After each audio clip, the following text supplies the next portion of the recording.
Bismillahirrahmanirrahim. Elhamdülillahi Rabbil alemin. Vessalatu vesselamu ala eşrefil enbiya ve mursalin. Ala seyyidina nebiyyina Muhammedin ve ala alihi ve sahbihi ecmaîn. Rabbi şrah li sadri ve yessir li emri ve hlul uqdatan min lisani yefqahu qawli.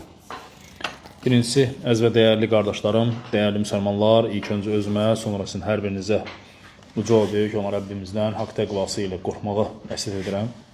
Həqiqətən də Allah Taala mübarək kitabında buyurur ki, sizin ən hörmətiniz Allahın dərgahında Allahdan ən çox qorxanınızdır, yəni təqvalı olanınızdır.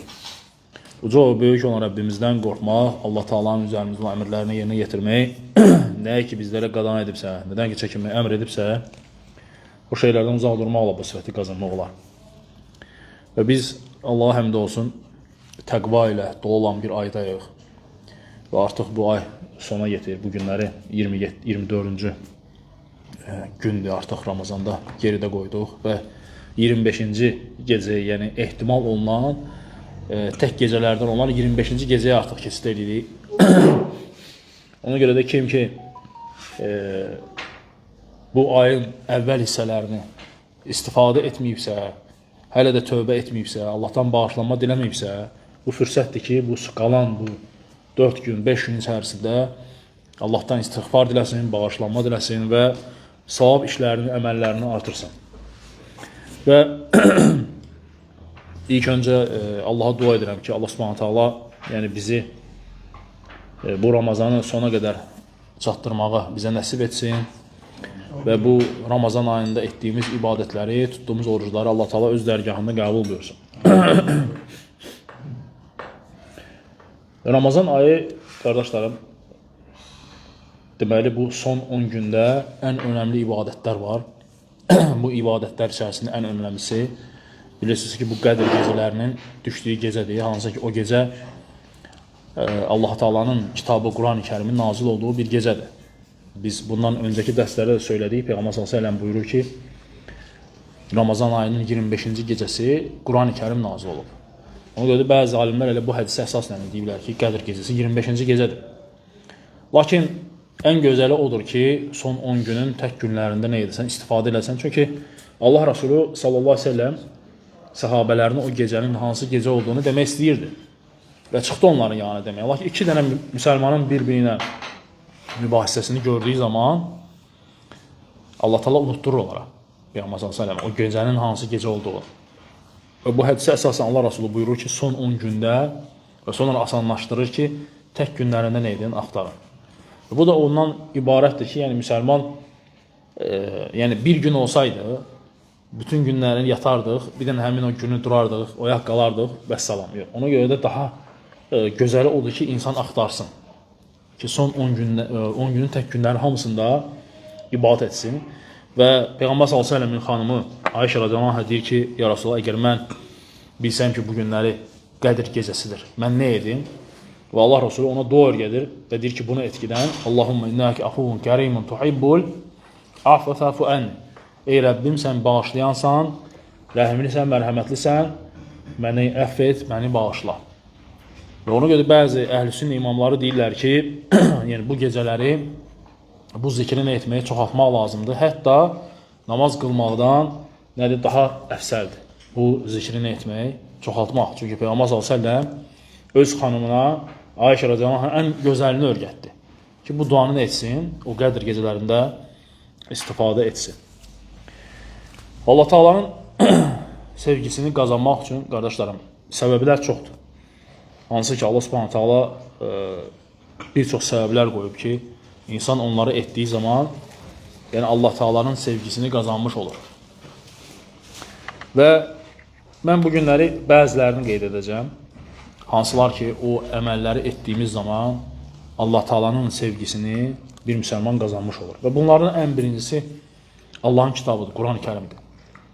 Yəni Quran-ı Kərimi oxumağı çoxaltmaq, Quran-ı Kərimi hər gün oxumaq müsəlman üçün ayıbdır ki, neçə illərdir ibadət edir Allaha, lakin Allah Taala'nın kəlamını, o Quran-ı Kərimi oxuya bilmir.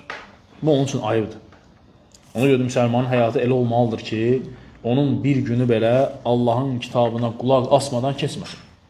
En azından oxuya bilmirsənsə, maşındasan, minikdəsənsə, miniyində olsun Quran-ı Kərim. Qoydun, evdən çıxdın düz işə kimi Allahın kitabını, Allahın kəlamını etkinə, dinlə görə.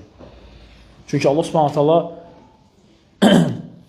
yer üzündə bəşəriyyətə, yəni bunun misli kimi bir kitab göndərmir. Yoxdur belə bir kitab. Hansı ki, əsrlərdir, 1400 ildir oxunur. 1400 il oxunmaqdan əlavə əzbərlənir. Minlərlə hafizlər çıxır mədrəsələrdən. Minlərlə hafizlər çıxır, hansı ki, Allahın kitabını əzbərləyirlər. Və olan o kitabı, qardaşlarım, istənilən bir kitabı götürsən, bir dəfə, 2 dəfə, 10 dəfə oxusan, o kitab səni bezdirəcək, atacaqsan qırağa. Da bir də onun üzünü asmayacaqsan. Amma Allahın kitabı elədir ki, sən onu hər dəfə oxuyurlar. Və hafizlər hər gün onu oxuyub nə edirlər, təkrarlayırlar. Bu onları bezdirmir, bu onları yormur.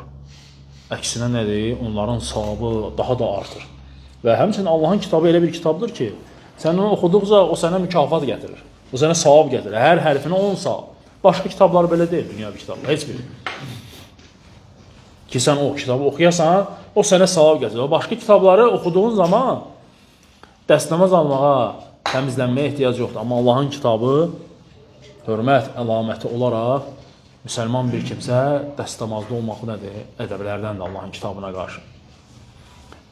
Buna görə də Allahın kitabını oxumaq, qardaşlarım, Quran-ı Kərimi öyrənmək Allah Taala'nın sevgisini qazandıran səbəblərdən nədir? Biridir. İkincisi, alimlər deyirlər ki, Allahın sevgisini qazandıran səbəblərdən nafilə ibadətlərini etmək çoxaltmaqdır. Yəni, fərz ibadətlərindən əlavə olan sünnət namazları və sünnət orucları və digər nafilə ibadətləri yerinə yetirməkdir. Bu, Allah Taala'nın sevgisini qazanır. Necə ki, Qüdüs hədisdə gəlib ki, Peyğəmbər s.ə.v öz Rəbbindən rəvayət edir ki, Allah Taala deyir ki, yəni, fərzlər istisna olmaqla, qulum mənə nafilə ibadətləri və yaxınlaşarsa, mən onu sevirəm. Və Allah Taala deyir ki, əgər mən öz qulumu sevdimsə, Allah Taala buyurur ki, mən onu eşidən qulağı, görən gözü, tutan əli, yeriyən ayağı olaram. Yəni, bu nə deməkdir? Ki, Allah Subhanahu taala onun gözünü halala yönəldəcək. Qulaqlarını yalnız haqq olan, doğru şeylərə eşitməyə yönəldəcək. Onun əlidir, ayağıdır, yalnız xeyrə yönəldəcək, xeyrə gedəcəkdir. Yəni, Allah Subhanahu taala bütünlüklə onu şərdən nə edəcək? Qoruyacaq. Bu hələ nafilələrə aiddir. Bu hələ nafilələrə aiddir. Ona görə də hədislərin birində gəlir ki, qiyamət günü ilk sorğu-sual olunan əməl namaz olacaq. Yəni, Allah Taala deyir ki, baxın onun namazlarına, baxın onun sünnətlərinə, nafilələrinə və fərzlərdə olan o boşluqlar, o nafilələrlə, o sünnətlər nə olacaq? Tamamlanacaq. Ona görə də Allah Taala'nın sevgisini qazanmaq üçün səbəblərdən biri də, qardaşlarım, nafilə ibadətləri çoxaltmaqdır. Ramazan ayı bitəndən sonra 6 ay Şəvval ayı gəlir, 6 gün. 6 gün Şəvval ayından tutmaq gəlir. Allah Resulü buyurur, kimdir Ramazanı tutarsa, sonra Şəvvalı 6 günü tutarsa, sanki bir il oruç tutmuş olar. Ona görə çalışın bunu tutun. Hər həftənin 1-ci, 4-cü günləri, 13, 14, 15-i bu oruclar var. Bunlar hamısı sünnə olan əməllərdir ki, hansı ki, Allah Taala'nın sevgisini qazanmağa səbəbdir. Həmçinin, qardaşlarım, Allahın sevgisini qazandıran əməllərdən alimlər deyirlər ki, insanın özü üçün sevdiyi şeyləri Allah Taala'nın sevdiyi şeylərin yanında nə etmək? Aşağı qoymaq. Aşağı salmaq. Yəni, Allah Subhanahu Taala'nın əmr etdiklərini öz nəfsin istədiklərindən nədir? Öndə tutmaq. Bu, önəmli bir məsələdir. Görürsən ki, 2 dənə qazanc olan bir yerdir. Bilirsən ki, bura getsən 100 manat qazanacaqsan, bura getsən 5 manat qazanacaqsan, halalla. Amma haramçılıqla nədir? 100 manat qazanacaqsan. Nəfs çəkir. Nəfs insanı harama çəkir. Lakin sən Allah üçün səbr edib bu haramı tərk edirsənsə və o 5 manatı yönəlirsənsə halala, Allah Subhanahu taala nədir? Sənə o 5 manatı bərəkət verəcək. Və insan öz istədiyini, nəfsi istədiyini Allah Taala'nın əmrlərinin qarşısında nədir? Aşağı salır.